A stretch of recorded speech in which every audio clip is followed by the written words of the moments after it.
Magandang buhay guys. So ngayon, construction update naman tayo.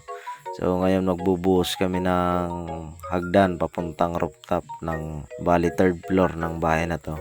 So ngayon, pagmasdan nyo muna kami kung paano maghalo. May diskarte kami sa paghahalo ng mano-mano.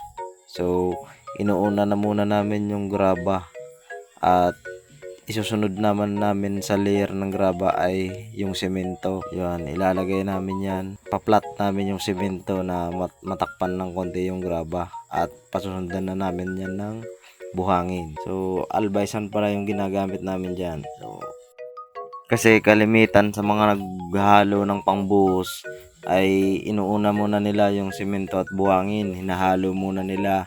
Saka nila ibabaw yung graba sa gitna at lalagyan na ng tubig. So kami ang ginagamit namin na diskarte ay inuuna muna namin yung graba. Ito ang mas madali para sa amin. Ito ang madali. Yun.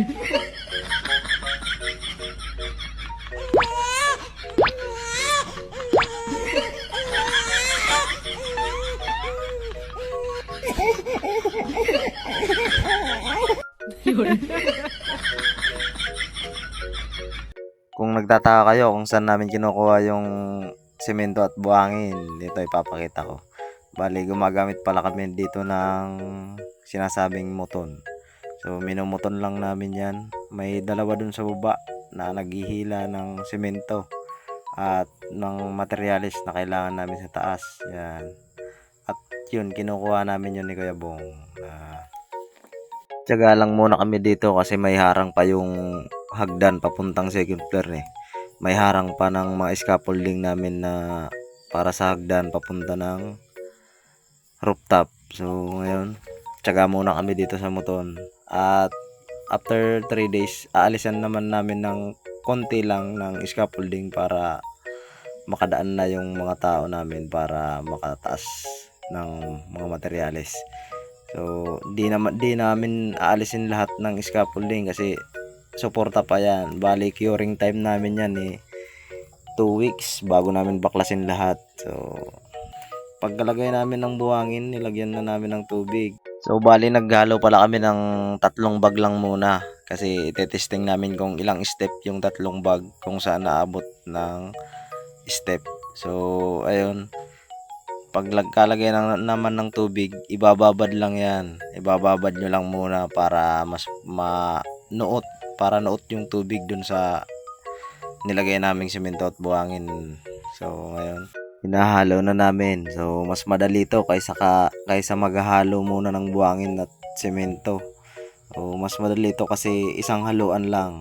So, ngayon, kung mapapansin nyo, dun na ako sa bubuhusan namin at binabasa ko na at inaalis ko yung mga dumi gamit yung tubig. So may naghahalo na para pakahalo, may bubuhusan na namin yan. Pakita ko lang pala yung bubuhusan namin. So ganyan yung design ng step na ginawa namin. Tawag pala dyan na eskalera. So yan, dito na ako sa rooftop. So ipapakita ko yung disenyo dito sa taas. Yan, ganyan.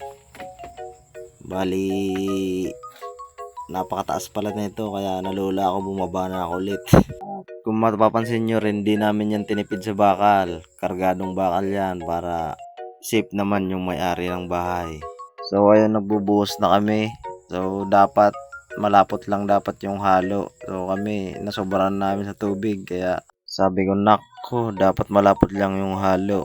So ang kagandahan ng malapot, pag binuhos mo, hindi lalabas yung halo dun sa mga step kasi parang open lang yan open step. Parang kung bubuhos kayo ng malabnaw, patuloy lang yung daloy ng halo. Sabi ko, dapat palapot lang. So ngayon, madidiskartehan naman namin yan. So pagkabuhos namin, lalagyan na lang namin ng hollow blocks ng harang para hindi patuloy yung daloy ng halo pababa. So ganun lang. So dito pa epal modes muna ako. Pakita muna ako sa video na masipag, pero di naman. Joke lang. Ako ay nagtatrabaho naman dito. So di naman ako puro utos lang. So nagtatrabaho kung kailangan naman magtrabaho. Ganyan yung mayayari pag sobrang labnaw ng halo nyo. Lumalagpas siya sa dun sa step. Pag binuhos nyo na ay lumalabas dun sa ginawa naming step. So ganyan, diniskartehan lang namin ng hollow blocks para di lumabas at sisip-sip na siya ng tubig. So ganun lang. Pero maganda actually yung malabnaw kasi siguradong walang honeycomb o ampaw na sinasabi. Nung nalagyan na namin ay buhos naman ulit kami. So, tatry lang namin kung di nalalagpas. So, ayun, goods. Hindi na lumalagpas yung halo dun sa nilagyan namin ng hollow blocks. So, patuloy na kami at kada step lalagyan na lang namin muna ng hollow blocks at pababayaan na muna namin yung mga sumusobrang halo at pipinishin na lang yan pag medyo tuyo-tuyo na. Dito paubos na pala yung nahalo namin. So, ayun, titignan namin kung ilang step lang yung malalagyan ng 3 bag at may estimate na namin yan kasi halimbawa ay 12 step yung stairs na ginawa namin at yung 3 bag naman ay naka-afford lang ng 4 na step. So bali maghahalo kami ng 3 halo ng 3 semento para sumakto dun sa 12 step. So ganun lang yung pag-estimate namin. Napaka-basic. So bali dito yung 3 bag ay naka-afford lang ng 4 na step. So dito na ako sa rooftop at papakita ko yung layout ng hagdan kasi magic tapos na. So natapos na pala naming buhusan, di na ako nakapag-video nung iba naming paghalo. Basta napakita ko naman yung diskarte namin sa paghahalo. So dun pala yung dati naming barracks at tapos naming magbuhos at pinalinis ko na lang sila. So yun lang. Please like and share. Bye bye.